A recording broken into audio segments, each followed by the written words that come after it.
This is Valley News Live at noon. Good afternoon and thank you for joining us. I'm Anna Johnson. We started out with a very chilly morning with temperatures well below zero in the area, and this cold stretch is expected to stick around. Let's go right away to meteorologist Lisa Green with a first look at your weather. Lisa?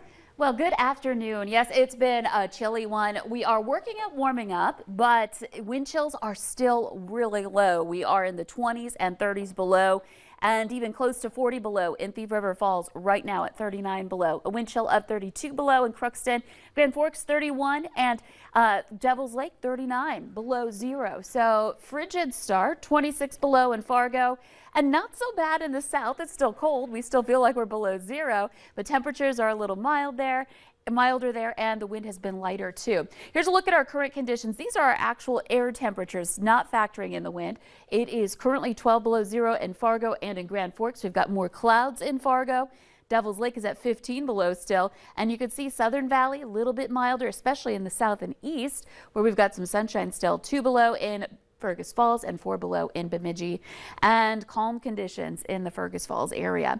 So let's take a look at your radar and satellite map. This is our black and white satellite map. You can see some movement here in that gray area. That's the cloud cover that's moving to the north and east. It's taking over the Southern Valley. You can also see that there's some spotty areas of blue right along the South Dakota line. This is mainly very light. We may just be seeing a few flakes or flurries with this. It's been generally staying to our south, but this is something we'll need to watch. I can't rule out a quick light round of snow. It would be very, very light. So I'm talking about just a quick little burst of snow that could end up maybe leading to a few more flakes on your deck, in addition to the feet that we have in some places. So here's a look at our hourly planner here for today. Fargo staying below zero all day long. We're looking at 6 below your high today. That's about it. And again, mostly cloudy skies, not too much wind. That's good when we've got temperatures this low. And the cloud cover, once that sun goes down in that 4 o'clock hour, that cloud cover will help to insulate us a bit and keep our temperatures from dropping quickly, at least. But still looking at a cold night. I'll have more details on that, our next round of snow that will accumulate again, and when this cold snap will finally end. All coming up in just a bit. Thanks so much, Lisa. Make sure you have the Valley News Live Storm Team weather app so you can keep up with the weather anytime, anywhere. You'll get the latest forecasts and conditions so you can plan your day. Just search VNL Weather in the App Store and download it for free. The snow is continuing to make roads troublesome for drivers. At around 9 this morning, a small semi-truck flipped along I-94 just under the 8th Street overpass in Moorhead. Meanwhile, an 18-wheeler got stuck trying to make a turn on 30th Avenue South in Moorhead. It appears that the semi couldn't make the turn because of a large amount of snow piled up on the road. 2 Minnesota men are dead after an avalanche in the mountains north of Yellowstone National Park. Police say 8 snowmobilers were riding Monday when one of them got stuck. A friend stopped to help him dig out when the avalanche hit and buried both riders. The coroner says the victims are 43-year-old Jesse Thielen of Paynesville and 40-year-old Carl Thielen of St. Martin, Minnesota. One man is recovering from injuries following a shop fire in Abercrombie. The Richland County Sheriff's Department says they were called to the fire on Monday in the 300 block of 4th Avenue East. Crews found a 70-year-old man inside and rushed him to the hospital for what's described as non-life-threatening injuries. The cause is still under investigation.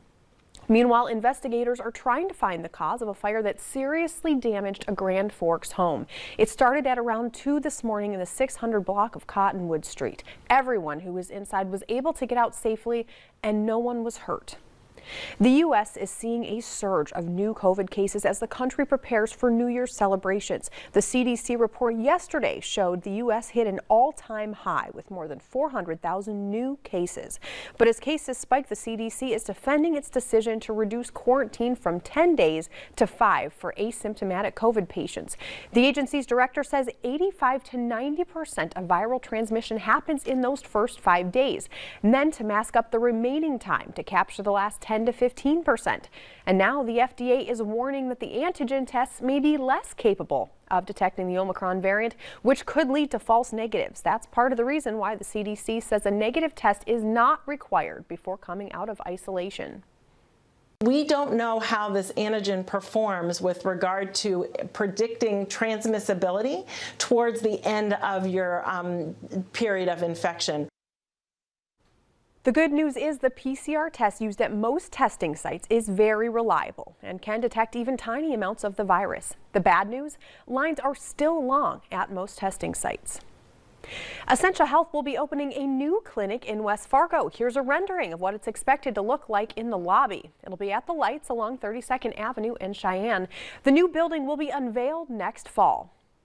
Coming up at noon, we'll introduce you to a dog who is everyone's best friend after he was elected mayor of a town. But next, Lisa is back to tell us when the next round of snow is expected to happen and how cold it'll be outside.